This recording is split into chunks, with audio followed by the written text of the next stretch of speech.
Students welcome to my channel set commerce classes. मैं हूं Praveen sir और मैं इस वीडियो में आप लोगों से डिस्कस करने जा रहा हूं solution of question number 19 of CBSE sample paper issued by the CBSE board for the board examination 2024।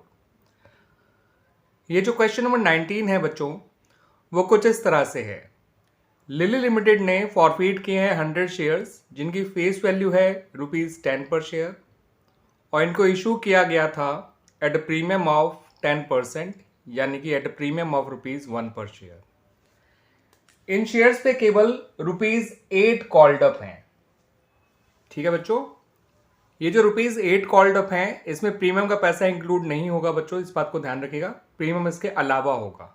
ठीक है, अब इस पे जो हमारा डिफॉल्टर है यानी वो शेयर होल्डर जिसने अलॉटमेंट नहीं दिया, जो कि ₹3 पर शेयर था और उसमें प्रीमियम इंक्लूडेड था, यानी कि अलॉटमेंट जिसमें ₹2 कैपिटल के और ₹1 प्रीमियम के थे, वो इस शेयर होल्डर ने नहीं दिए।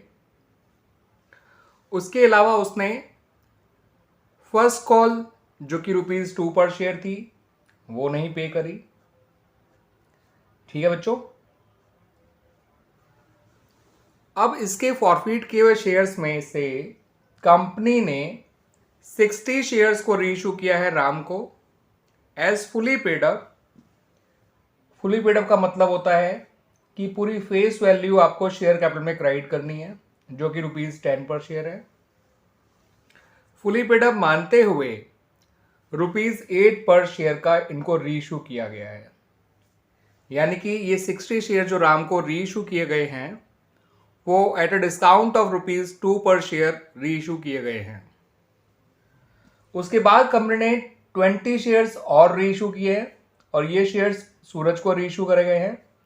इन शेयर्स को भी फुली पेड अप मानते हुए रीइशू किया गया है, यानी कि फेस वैल्यू ₹10 शेयर कैपिटल में क्रेडिट किया जाएगा जब इन शेयर को रीइशू किया जाएगा। और इस बार इन शेयर्स को ₹12 पर शेयर का रीइशू किया है, यानी कि ये जो नेक्स्ट 20 शेयर रीइशू करे गए हैं सूरज को, उनको ₹2 प्रीमियम पे रीइशू किया गया है। और ये रीइशू जो है वो सेम डे नहीं हुए हैं, डिफरेंट इंटरवल्स ऑफ टाइम पे हुए हैं। ठीक है बच्चों, आपसे क्वेश्चन में मांगा तो गया है शेयर फॉरफीचर अकाउंट। ठीक है बच्चों, एंट्रीज नहीं मांगी हैं, लेकिन मैं आपको समझाने के पॉइंट ऑफ व्यू से इसकी एंट्रीज भी करके दिखाऊंगा और उसके बाद इसका शेयर फॉरफीचर अकाउंट हम लोग बनाएंगे। ठीक है बच्चों, एंट्रीज बनाने से पहले एक चीज समझ लीजिए कि कंपनी ने टोटल कितना पैसा मांगा है। कंपनी ने ₹8 तो कैपिटल के मांगे हैं, जो यहाँ लिखा भी था ₹8 कॉल्ड अप। ₹1 प्रीमियम के मांगे हैं, जो इस ₹8 कॉल्ड अप से अलग था, जिसपे कंपनी को टोटल ₹5 नहीं मिले हैं। ठीक है बच्चों, जिसमें 3 अलॉटमेंट का है और 2 फर्स्ट कॉल का, और प्रीमियम भी नहीं मिले हुए पैसे में शामिल है। तो मिला हुआ पैसा कितना होगा बच्चों? टोटल मांगा हुआ पैसा जो कि ₹9 हो गया और नहीं मिला पैसा 5 है, तो इसका मतलब मिला हुआ पैसा है ₹4 पर शेयर। ठीक है बच्चों, यानी कंपनी ने एक शेयर पे टोटल ₹9 मांगे हैं, 8 कैपिटल के और 1 प्रीमियम के। नहीं मिला हुआ पैसा है ₹5, जिसमें 4 कैपिटल के हैं और 1 प्रीमियम का, और मिला हुआ पैसा है ₹4। ठीक है बच्चों, और वो 4 कैपिटल का ही मिला हुआ पैसा है। आइए बच्चों, पहले फॉरफीचर की एंट्री देख लेते हैं, फिर रीइशू की, एंड देन हम बनाएंगे शेयर फॉरफीचर अकाउंट। तो बच्चों, जब इन 100 शेयर को फॉरफिट किया जाएगा तो हमारा शेयर कैपिटल अकाउंट डेबिट होगा 100 इंटू 8, जो कैपिटल की कॉल्ड अप वैल्यू है उस अमाउंट से, यह आएगा 800। सिक्योरिटी प्रीमियम अकाउंट डेबिट होगा 100 इंटू 1, यानी ₹100 से, और प्रीमियम हम इसलिए डेबिट कर रहे हैं क्योंकि प्रीमियम मिला नहीं है इन शेयर्स पे। ठीक है बच्चों, कॉल्स इन अरियर में लिखेंगे हम अलॉटमेंट और फर्स्ट कॉल दोनों का नहीं मिला हुआ पैसा, जो टोटल ₹5 पर शेयर है, यानी 500।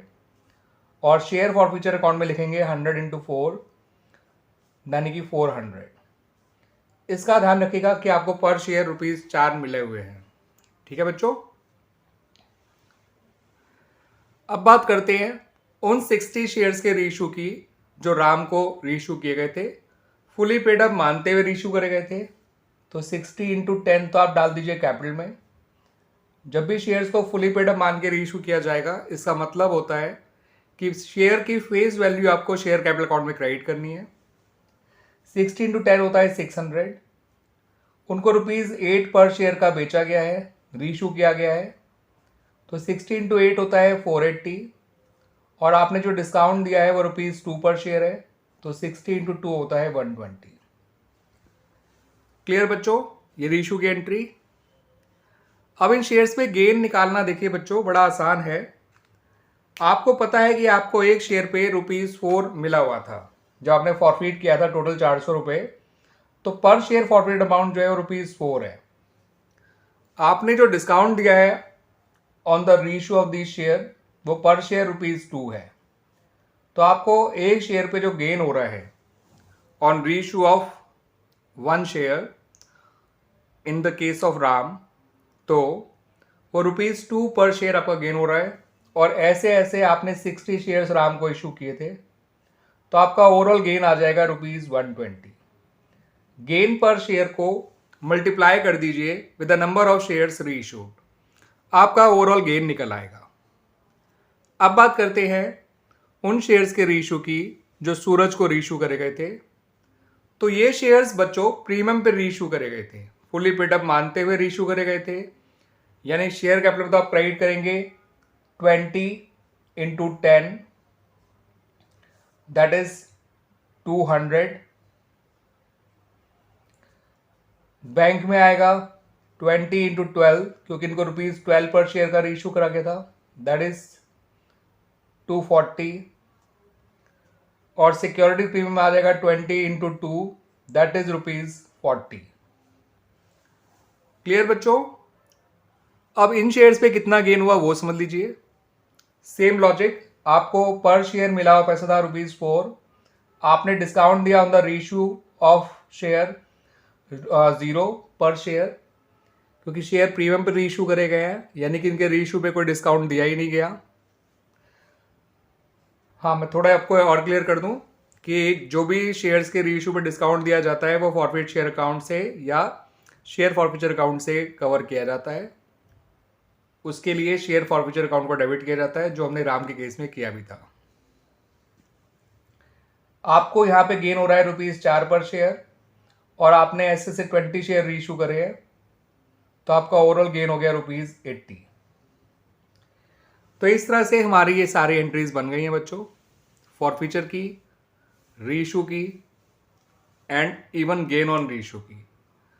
अब आपको शेयर फॉरफिचर अकाउंट बनाना है, तो उन एंट्रीज पे फोकस करिए जहां शेयर फॉरफिचर अकाउंट का नाम आ रहा है। यहां शेयर फॉरफिचर अकाउंट क्रेडिट हो रहा है जब आपने शेयर फॉरफिट किया था। ठीक है बच्चों, तो ये अमाउंट जब आप शेयर फॉरफिचर अकाउंट बनाएंगे, ये ₹400 क्रेडिट साइड जाएगा, और इस 400 में ये जो मिला हुआ पैसा है ये पूरा पूरा कैपिटल का पैसा है। तो क्रेडिट साइड में आप लिखेंगे बाय शेयर कैपिटल अकाउंट और अमाउंट डाल देंगे 400। सही है बच्चों। अगली ट्रांजैक्शन में देखिए, शेयर फॉरफिचर अकाउंट डेबिट हो रहा है, तो ये ट्रांजैक्शन शेयर फॉरफिचर अकाउंट में डेबिट साइड जाएगी। अमाउंट आएगा 120 और नाम आएगा शेयर कैपिटल का। ठीक है बच्चों। तीसरी ट्रांजैक्शन में आप शेयर फॉरफिचर अकाउंट को डेबिट कर रहे हैं, तो ये अमाउंट भी डेबिट साइड जाएगा, ₹120, नाम आएगा कैपिटल रिजर्व का। सही है बच्चों। इस ट्रांजैक्शन में आपका शेयर फॉरफिचर अकाउंट का नाम ही नहीं है, तो इस ट्रांजैक्शन को देखिए, यहां भी शेयर फॉरफिचर अकाउंट डेबिट हो रहा है, तो ये अमाउंट भी डेबिट साइड जाएगा, ₹80, नाम आएगा कैपिटल रिजर्व का।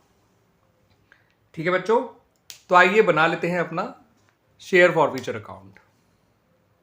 तो बच्चों, शेयर फॉरफिचर अकाउंट में जैसे जैसे मैंने आपको बोला वैसे वैसे मैं अमाउंट फिल कर रहा हूं। यहाँ पे ये वो फॉरफिटेड अमाउंट है जब आपने शेयर फॉरफिट किया था, तो शेयर फॉरफिचर अकाउंट क्रेडिट किया था, तो यहाँ आ जाएगा बाय शेयर कैपिटल अकाउंट ₹400। ये वो अमाउंट है जब आपने इन फॉरफिटेड शेयर्स को डिस्काउंट पे रीइशू किया था in case of Ram share, और वो डिस्काउंट था ₹120। ये वो गेन है जो आपने राम के शेयर्स के रीइशू करने पे निकाला था, ये अमाउंट भी आया था ₹120। ये वो गेन है जो सूरज को आपने 20 शेयर रीइशू करे थे उन पे गेन हुआ था, ये गेन आया था ₹80। और अब आप देख सकते हैं आपके दोनों साइड जो हैं वो बैलेंस नहीं हो रही हैं, बराबर नहीं आ रही हैं, क्योंकि अभी आपने 20 शेयर्स रीइशू नहीं करे हैं जिन पे आपको ₹4 पर शेयर मिला हुआ है। ठीक है बच्चों, तो जो शेयर्स रीइशू नहीं करे जाते उनका forfeited amount share forfeiture account में रहता है, जो कि ₹4 पर शेयर है, और 20 शेयर के हिसाब से हो जाएगा ₹80। तो इस तरह से हमारा ये शेयर फॉरफिचर अकाउंट बन गया बच्चों, और इस क्वेश्चन का सॉल्यूशन भी कंप्लीट हो गया। उम्मीद करता हूं कि आपको ये सॉल्यूशन अच्छी तरह समझ में आया होगा। मैं वैसे तो डायरेक्ट भी आपको ये शेयर फॉरफिचर अकाउंट बना के दिखा सकता था, बट उससे आपको इस क्वेश्चन के लिए उतनी क्लैरिटी नहीं आती जितनी अब आई होगी। ठीक है बच्चों, तो it's a good question, important for the board exam, और स्पेशली ये शेयर फॉरफिचर अकाउंट को दिमाग में बैठा लीजिए बच्चों, आ सकता है ये एग्जाम में। ठीक है बच्चों, थैंक यू बच्चों।